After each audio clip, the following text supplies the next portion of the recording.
Dylan Sosa with a fun one, and people have been talking about this a lot Mhm. lately. $1.99 K9, Mafe Hall, and a second Mhm. and third for Micah Parsons. Yeah, this Ye this has been a buzz lately. I'm becoming more buzzed by it as well. We've got the moment of Parsons walking off the field and looking dissatisfied with Dallas, and you've got a soundbite of him talking to Mike Macdonald last year.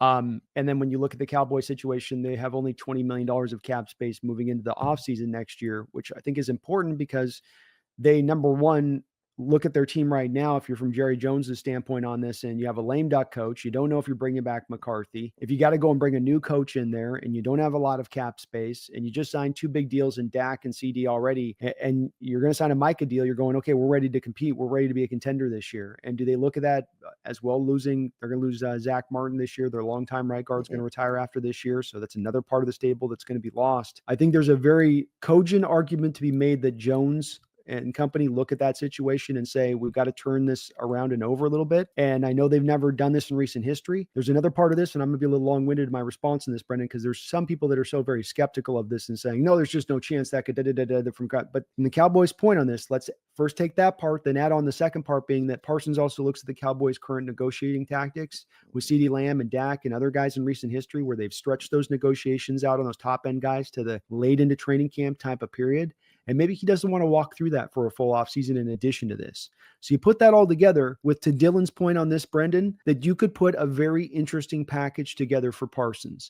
I don't think second or third is what we're talking here. I think what you're really looking at here is like a first, K9, and Hall is what I think you're looking at as far as like more of a true cost. But would I be willing to do that? Well, just going back to what we talked about earlier on this, Brendan, you said on this defense looks set. And I think you're right about that. But then doesn't a part of you also look at that then and say, well, then maybe there's also a potential there if you have the defense set, but can we find other difference makers and flip out a guy who might be really solid for a difference maker, some of the positions here or one of the positions there? And that's the part that might be proving tantalizing to both Macdonald and Schneider in this equation for a guy like Parsons. And I could understand why. Yeah. I mean, I'm definitely open to it. I don't want to extend K9 anyway, so if you could trade him for something a little bit more impactful, I think that's good. I don't think you can extend K9, especially now he's having another injury. I think that you kind of have to just accept that, running back's going to running back. And obviously the edge player that you trade would get replaced by Parsons.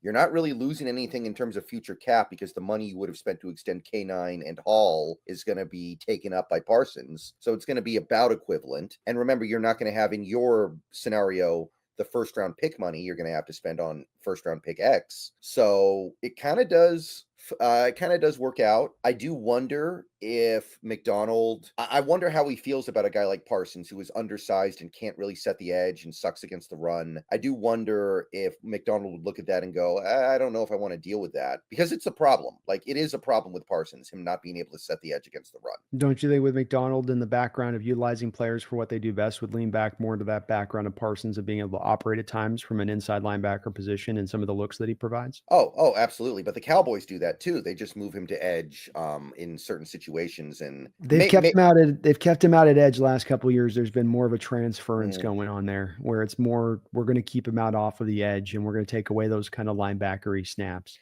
so would you then not pay Ernest Jones and just get the comp pick for him in this scenario, you think? I would see if this is certainly something you need to sign off of Mike Macdonald for, but I would have suspicions that Mike Macdonald would look at a guy like Parsons like a weapon piece that he could use all over the place rather than an edge that's got to be played purely as an edge. So I think you'd see that guy standing up. I mean, look at how he's used Mafe at times as a stand-up spinner role from over the B gap. I think you would see Parsons all over the place. And that's how he would view that guy as that kind of player. And Parsons, with the background of legitimately playing inside linebacker position, means that when you want to use this guy into other ways, he's got fluidity and comfortability in doing that in his past. You're not asking a guy that's a SEAL to suddenly walk on land and go run. He'll know what he's doing. And so I think that could prove a bit tantalizing. You're mainly going to be using him off the edge, but I think that there's some, to your question on this, you can protect a little bit of some of the run defense woes there, / keep the rotation strong and have maybe an early down power edge guy that you have as your early down guy and then you mix him in there. But I think that there's some ways to get around this a little bit as far as the run defense woes go.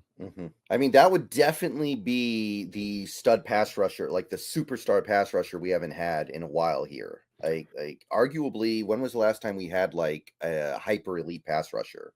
Patrick Kearney? I was gonna say it's probably Patrick Kearney is the guy that you'd have to go back to find a guy that would be at this level of ability to create pressure. And the year that he had for us, I think it was a 1 year off thing that he basically had at that level. But that's as far back, and that's one of the reasons why I'm kind of in favor of this potential move. This is a position a little bit like an equivalency to Leonard Williams, where finding these kind of guys is very hard. There's not that many of them in the league. He's not necessarily to where an all-around player are as far as Myles Garrett or TJ Watt is and what they can do all the way around in that, but he's close enough. And I just think as hard as it is to find that guy, as unlikely it is to find this kind of guy later in the draft, or is that diamond in the rough, you're going to tend to have to pay very high prices for this guy. Also comboed up, Brendan, with this, because some people with Mafe and all, and I do like Mafe more than Hall, but I haven't felt Hall taking that big step forward. He's been solid this year. He's not been bad. And these guys who still upside that's probably unrealized here to tap into, which is part of what would be, from the Cowboys perspective, why they'd like him as part of the package. But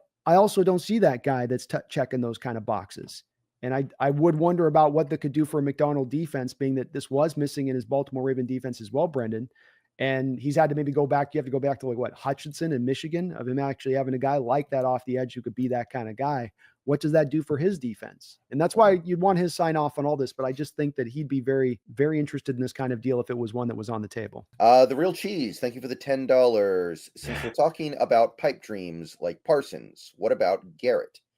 Browns are pricing themselves out of their players. Is he a guy they don't get rid of at all costs, or could he hit the market? You could maybe make it work here, Brendan. They're sitting on the remaining portion of the bonus money that's not option bonus money, is about $35 million or so left. So they could theoretically get it done from that. The thing with Myles that has me a little hesitant is I'm hearing that he's going to need to get surgery on both of his feet this offseason. Mm-hmm. Where does that put him at from a health standpoint? What's the long-term health of that with having these surgeries on these feet? Is that something he's going to fully recover from? But I'm open to doing it from the same perspective, because it's an equivalency type situation by and large at the end of the day, being that you're looking at Parsons and a Garrett, of guys that it's not that you're able to get them because they're not good or they're not still very great difference makers. You're getting them because of the ineptitude of the two organizations that they are currently playing upon and the situation that they've put themselves into in order to be able to go get this guy. It's more market opportunity than it is getting a fading star. Yeah, I feel like Garrett's a kind of guy that you just keep no matter what if you're the Browns, because he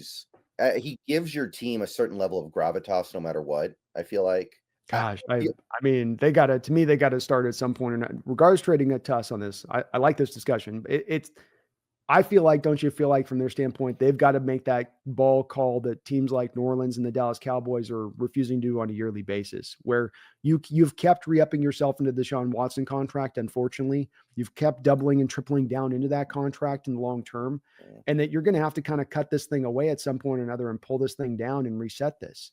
Otherwise, you're holding yourself into perpetuity and being in this place. What is Parsons doing providing to your defense? He's going to help get your defense to just a manageable enough state to get yourself to 7-8 wins a year, 6-7 wins a year with whatever you can kind of carve out with Stefanski offensively. And where does that get you in the long term? I think you got to look. I mean, are they going to contend with Garrett in the next 2 to 3 years, Brendan? Yeah, probably not. But I just feel like that's going to be a situation where they just go, look, we just want to have our superstar player. I feel like there are certain players you do that for, where teams just kind of go like, look, he's our guy, and nothing's ever going to change that. It's like Joe Thomas with the Browns. Like Joe Thomas, they had opportunities to move him, and they were like, no, this is our guy, and we're just going to go down with the ship with him. And I kind of feel like Garrett's that guy in a way that Parsons is not. I think somebody could say from the outside, that's why you organizationally will never win Super Bowls. Absolutely.